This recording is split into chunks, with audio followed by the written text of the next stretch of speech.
Hey, what's up, you guys? It's the Sweet Tea Show, and I'm back to talk about Love and Hip Hop Atlanta, Season 9, Episode 2. So let's go ahead and jump into it. So we start the scene off where we left off last week with Carly Red gathering the girls up in a funeral home. And I'm just sitting up here watching this scene like, Mona, really? Really? So that's what you and Carly got going on? Really? So Carly invites Mimi's girlfriend, which is Ty, Erica Dixon, Rashida, Spice, and she lets them know that she's been married for a whole year. Sorry about that, y'all. She's let them know that she's been married for a whole year. And everybody's just shocked, like, okay, you've been married for a year, but you didn't even decide to tell us. And then she lets us know there's no funeral. She's just celebrating the death of her marriage. And I'm like, what kind of sick... I was thinking the same thing Mimi was thinking. I don't play with death. This was really a sick joke. Who does stuff like this? You couldn't gather the girls and have a nice sit down in the house, you know, a girls' night, and y'all talk about this. You had to bring it to a funeral. Like, really? Mona, Carly. Ugh. The fact that y'all would even... I don't even like going to no funeral. I don't even like doing funeral homes, nothing. I'm like Mimi. This was sick. But yeah, she lets everybody know that this is the death of her marriage. The marriage is falling apart. They got married last year. They just didn't tell anybody about it. Spice knew, but nobody else knew about it, which was quite funny to me. But I guess Spice didn't know all the details that was going on. You know, they showed a scene where Carly and Mo met up with Dr. Jeff, and Dr. Jeff was trying to help them out, and she was throwing up. She was basically insinuating or trying to let us know that Mo was whooping her ass or whatever, which is not funny. And, yeah. So she was saying that she was trying to have a baby. She didn't want to have a baby out of wedlock, so they got married. They went to Vegas, whatever. But she also let us know that Mo has been cheating on her, and that's I'm sorry, y'all. Lane is in the way. Lane, please. I'm sorry. So anyway, she lets us know that made me lose my train of thought. Oh, she pulls out this paper that Mo been cheating. There's a prostitute that was in their house. The girl was sending pictures of her half naked or naked in their house. And when she asked Mo about it, Mo said it wasn't him or it's not in their house or whatever the case may be. Just whatever. So she basically let us know the marriage is over and she's filing for a divorce. And then she starts to do this crying. And I just want to know, why did Cardi do this to her lips? Why did her and Sierra did this to their lips? I just don't understand. Somebody to help me understand, because they both are beautiful women. I don't think they should did that. I'm sorry. I just cannot stand when somebody is very pretty the way they were and they make their bodies or face or whatever the case may be worse by getting this injection. Like, injection is not for everybody. Just because you got the money to do it don't mean you got to do it. Like, I don't know. But she was crying to my son, I can't be the only one who's going through this. And then you got Rashida, out of all people, trying to give advice to my son. Now, you sure you want to end the marriage? Yes, Rashida. Everybody don't want to have a man like you, which is AKA Kurt, which is AKA Third Adam's Apple, doing whatever the fuck he want to do in a relationship. Yes, she's sure. That's why she brought y'all to the damn funeral home. Moving on from that, we get this scene with I say Uber driver. Basically, we get this scene with Uber driver Jock, but he wasn't driving yet. I was about to skip a scene. So yeah, we get this scene with Jock. He's at his radio station, and he got light-skinned Keisha performing. I don't know who light-skinned Keisha is. I just heard about her. I know she has a YouTube channel. I know her music is coming from off the ground. So she's trying to be an upcoming artist. They say she's really dope. I haven't really took the time to listen to the music, but I do like what she was saying in the song on the show. I like something about, I got 32 inches out, big bitch will sit on it or something. She said my ass will sit on it. I'm like, what? That's kind of dope. I like that. I do like me some long hair. But anyway, We get introduced by her. She explains why she want to be called light skinned Keisha, and I'm not finna dig into that like everybody else. Girl, if you want to be called light skinned Keisha, then if you like it, I love it. What the fuck ever. Anywho, she got this boyfriend named Coke, or Coca, whatever. I just look at him as an average nigga on the street. That's what I look at him. I mean, y'all girls got some interesting tastes. If y'all like those men with the tattoos above the face, above the eyebrows, and they look like they haven't washed their ass, they look like they haven't used the right type of soap, they look like they haven't even changed their boxers, their mamas still got to tell them put on clean drawers. I mean, if that's what you like, that's what you like. But he's like a dusty nigga that be hanging out in front of 7-Eleven. I'm just saying. So if you like it, sis, I love it. She said that's her soulmate. Shekinah is there. And I don't know why Shekinah's still on this show, but okay, Shekinah is there. And they talked to light-skinned Keisha, her and Jock. And she asked, where your music going, friend? How y'all found each other, friend? And she explains how her and this Coke guy got together. She said she didn't even like him. She couldn't even stand him. But now they each other's souls mates. I said, oh, okay. Anywho, I mean, you know what they say, there's somebody out there for everybody. Then we get this part where she says she's trying to make her music expand. She's working with Tokyo Fantasy. Even Jock said that she's working with Tokyo Fantasy. She'd worked with Cash Doll. She also worked with Scrappy, but Scrappy took the music down. He uploaded her music and took the music down. So when she said that, Shekinah said, why you think he did that? She said, I don't know. He been acting funny lately. Like, one minute he talked to us and one minute he don't. It's some wishy-washy shit. And Jock just like, well, y'all gotta be careful talking about my cousin. And Shekinah throws out there, do you think it's because of his wife, Bambi? And she was like, I don't know. It could be. I don't know. And she was like, well, she's a sweet girl. But, you know, that is his wife or whatever. And I'm just like, Shekinah, now you just said in your confessional, you not here for the mess, you here for your business. Why'd you put that out there? But we find out later on, Shekinah was right, though. So moving on from that scene, we get this scene where Sierra is about to get ready to go to court. And her and BK leave the house. They got to take her son that she has with Shooter to school. She hugs him. She's very emotional. This could be the day that she about to go to jail, y'all. And she calls Carly. She asks Carly where she at. Carly says she's on her way. She's getting ready now. And they drop the little boy off to school. And we see her mother is there, her lawyer is there, BK is there. They get to the court. They're outside the courthouse. Next thing you know, you see Shooter walk up. So Sierra is ecstatic. She thinks Shooter is for to have her back. You know, the mother. She is the mother of his children, 2 of his kids. They used to be married. So she thought maybe he would have her back, especially since the fact he was there. So he lets her know, I came to support, but I'm not going inside that courthouse. I'm going to stand out here and support. I'm not going to lie. Sierra got on my nerves this episode, but Sierra had a point. What do you mean support outside the courthouse? We don't need no cheerleaders outside the courthouse. We need cheerleaders in. We need you to testify. And then to add insult to injury, you know, birds flock together, dummies rock together. BK gonna sit up here and dap the man, tell my son, I respect that, it's appreciated.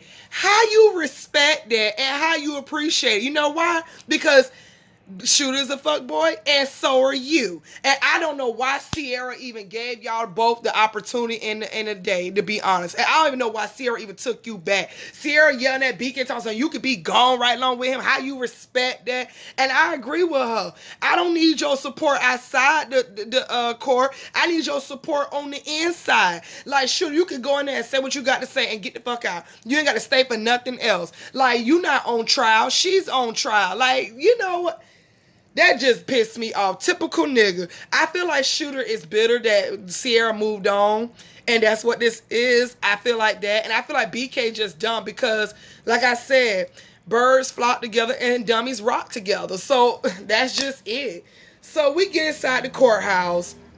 Carly is still not there, and Sierra is freaking out. So her lawyer begs the judge to give consistency. Not consistency, I'm sorry, that's not the word. Continuity. I don't know how to pronounce the word. I'm sorry, y'all. Basically, to continue another day for this case. So the judge grants them that. Carly still doesn't show up, even though Sierra's kind of relieved. She's still kind of upset about it. Meanwhile, Carly is stuck in traffic. Carly is upset. The Uber driver that's taking her that went the wrong courthouse. She's up and down the street trying to look for the place to the point she just got out and started walking. And apparently, she still didn't find the place. And when she did find the place, the court case was already over for the day. So moving on from that, we get this scene with Carly now meeting up with Rashida. Rashida is going with Carly to go talk to a lawyer so Carly can start proceeding her divorce papers and proceeding. So they get in there, they meet the lawyer. The lawyer asks Carly, what's the story on why y'all want to break up, go y'all separate ways, and she tells him about the prostitute in the house and how the prostitute sent her a picture, and he says it's not his house, he don't live there. And it was just crazy to hear that. And that's when the lawyer just says, well, it's going to be a tough road, so we're gonna start with the proceedings. Moving on from that, Rashida do know Carly is not telling the whole side of the story. It's something that's being left out. I also want to say Rashida did confront Carly about, well, what's going on with you and Alexis Sky? And Carly just sits up here. Alexis Sky is just mad that Mo don't want her no more. Mo had broke up with her. She didn't want to move out the house they was sharing. I don't know what it got to do with me or whatever, but Rashida ain't buying it. She feel like Carly's leaving something out. And she is. Moving on from that, we get this scene with Alexis Sky and Akbar. They got their children playing at some little jump house for children, which was cute. And I'm not gonna lie, every time I see Alexis' daughter, it touches my heart. It really do. I can't imagine having a child with special needs. I was just telling my boyfriend the other day, I wish everybody was born the same. And when I say that, I don't mean same color, same kind of hair, none of that. No. What I mean is I wish everybody was born normal. As in, there is no health issues, there's no type of illness with you. I wish everybody could be born with 10 fingers and 10 toes. No type of brain damage, no type of eye damage, ear damages. You're just developed perfectly. Even though we're not perfect, you're just developed perfect. Like you can do everything the next person can do. And not to say little Lele can't, but I just know she got so many complications, and Alexis Sky always talk about it.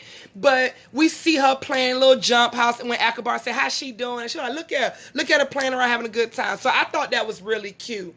And Akbar lets us know, look, she got all her kids living under one roof with her now. She still got their grandmamas and daddies helping her, but she trying to make her career pop. I said, okay, Akbar.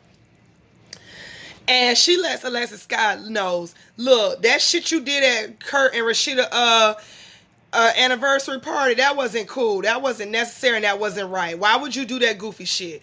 And she was like, listen, I'm trying to be a different woman this year. I can't be getting into the scraps and popping off. Why did you do that? So Alexis tells her that Carly and her got into it because Carly said she was going to spit on her mother. And she said ever since then, it's been on sight for her. She was like, you don't disrespect nobody's mother or child. You just don't do that. So I wasn't thinking, and I'm wrong for that. And I am going to have a sit down and talk with her. She needs to know that this guy Mo is not good. He's not who he say he is. And I must sit down and have a talk with her. But she needs to apologize for what she said about my mother or whatever. And I'm like, okay, Alexis, okay. So moving on from, but I ain't gonna lie, if somebody said they was gonna spit on my mama, if somebody even said they was gonna spit on me, I'm gonna rip their tongue out their mouth. I dare you to try me. Just saying. So moving on from that, we get this scene with Jock and Scrappy. Now we talk about Uber driving, because y'all know Jock is doing a little Uber driving, so he got Scrappy in the back seat. And they talking about, Jock asked Scrappy, what's up with you and light-skinned Keisha? So Scrappy just plays it off by saying, well, my wife Bambi don't like her. Apparently, Bambi's friend was dating the old boy Coke. And I guess light-skinned Keisha came in between that and started messing with old boy. And my woman don't really like that. She feel like it's some home wrecking type shit, but I just stay out of it because I let the women shit handle that. And on top of that, I gotta worry about old mom Dukes. And Jock kind of looked like he was buying it, but he not really buying it. So we get to Mama D house, and Mama D is running Ernest racket.